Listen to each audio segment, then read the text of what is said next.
जय श्री कृष्णा। दूसरा अध्याय उद्धव जी द्वारा भगवान की बाल लीलाओं का वर्णन।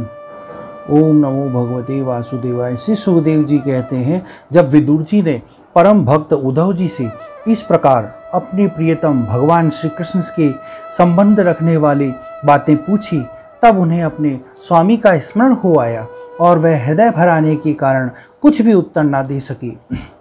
जब वह 5 वर्ष के थे, तब बालकों की तरह खेल में ही भगवान श्री कृष्ण की मूर्ति बनाकर उसकी पूजा सेवा में इतने तन्मय हो जाते थे कि कलेवे के लिए माता के बुलाने पर भी उसे छोड़कर नहीं जाना चाहते थे।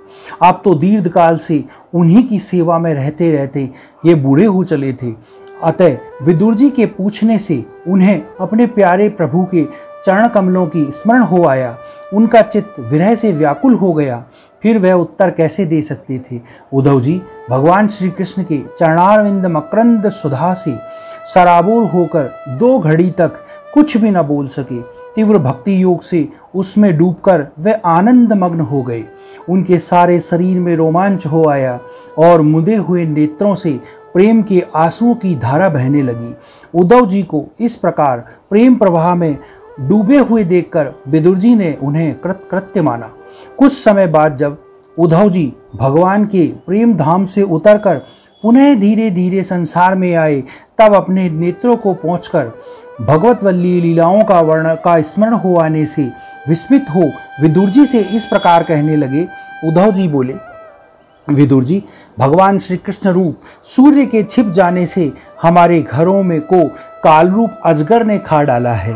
वह श्रीहीन हो गए हैं। अब मैं उनकी क्या कुशल सुनाऊं। ओह, यह मनुष्य लोक बड़ा ही अभागा है। इसमें भी यादव तो नितांत भाग्यहीन है, जिन्होंने निरंतर भगवान श्री कृष्ण के साथ रहते हुए भी उन्हें नहीं पहचाना।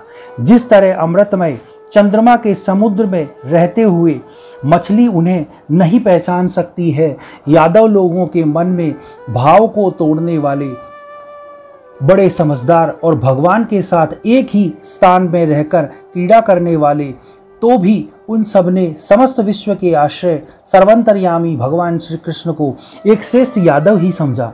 किंतु भगवान की माया से मोहित इन यादवों और इनमें व्यर्थ का वैर ठानने वाले शिशुपाल आदि के अवहेलना और निंदा सूचक वाक्यों से भगवत प्राण महानुभावों की बुद्धि भ्रम में नहीं पड़ती है। जिन्होंने कभी तप नहीं किया, उन लोगों को भी इतने दिनों तक दर्शन देकर अब उनकी दर्शन लालसा को तृप्त किए बिना ही वह भगवान श्री कृष्ण अपने त्रिभुवन मोहन श्री विग्रह को छिपाकर अंतर्ध्यान हो गए और इस प्रकार उन्होंने मानो उनके नेत्रों को ही छीन लिया हो।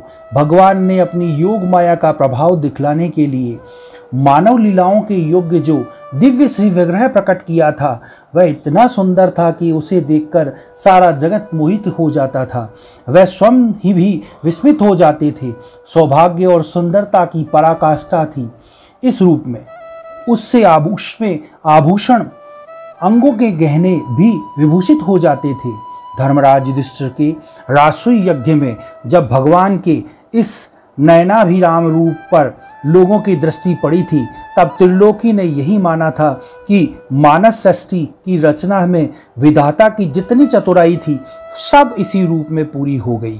उनके प्रेम पूर्ण हास्य, विनोद और लीलामय चितवन से सम्मानित होने पर ब्रजबालाओं की आंखें उन्हीं की ओर लग जाती थी और उनका चित्त भी ऐसा तल्लीन हो जाता था कि वह घर के काम धंधों को अधूरा ही छोड़कर जड़ पुतलियों की तरह खड़ी रह जाती थी। चराचर जगत और प्रकृति के स्वामी भगवान ने जब अपने शांत रूप महात्माओं को अपने ही घोर रूप असुरों के सताए हो जाते देखा, तब वह करुण भाव से द्रवित हो गए और अजन्मा होने पर भी अपने अंश बलराम जी के साथ काष्ठ में अग्नि के समान प्रकट हुए। अजन्मा होकर भी वसुदेव जी के यहाँ जन्म लेने की लीला करना, सबको अभय देने वाले होने पर भी मानो कंस के भय से ब्रज में जाकर छिप रहना और अंत में पराक्रमी होने पर भी कालियवन के सामने मथुरापुरी को छोड़कर भाग जाना, भगवान की ये लीलाएं याद आकर मुझे बेचैन कर डालती है।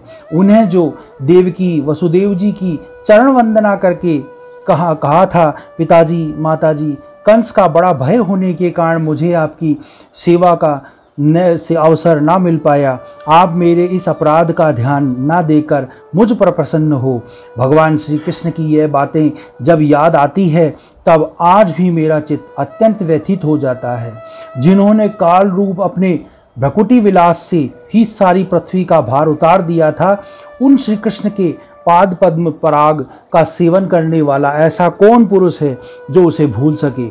आप लोगों ने राजसूय यज्ञ में प्रत्यक्ष ही देखा था कि भगवान श्री कृष्ण से द्वेष करने वाले शिशुपाल को यह सिद्धि मिल गई, जिसकी बड़े बड़े योगी भली भांति योग साधना करके स्पृहा करते हैं।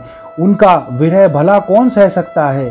शिशुपाल के ही समान महाभारत युद्ध में जिन दूसरे योद्धाओं ने अपनी आंखों से भगवान श्री कृष्ण के नयनाभिराम मुख कमल का मकरंद पान करते हुए अर्जुन के बाणों से बिंधकर प्राण त्याग किया, वह पवित्र होकर सब के सब भगवान के परम धाम को प्राप्त हुए।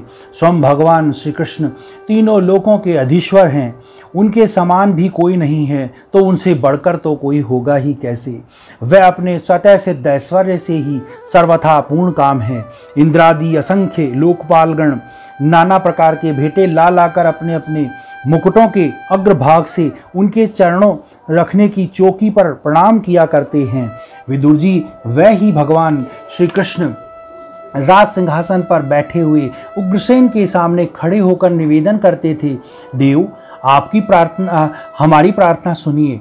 उनके इस सेवा भाव को याद आते ही हम जैसे सेवकों का चित्त अत्यंत व्यथित हो जाता है।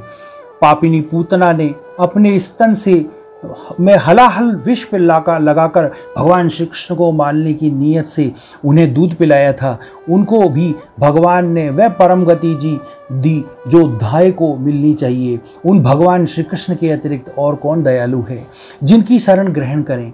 मैं असुरों को भी भगवान का भक्त समझता हूँ, क्योंकि वैर भाव जनित क्रोध के कारण उनका चित्त सदा भगवान श्री कृष्ण में ही लगा रहता था और उन्हें रणभूमि में सुदर्शन चक्रधारी भगवान को कंधे पर चढ़ाकर झपटते हुए गरुड़ जी के दर्शन हुआ करते थे।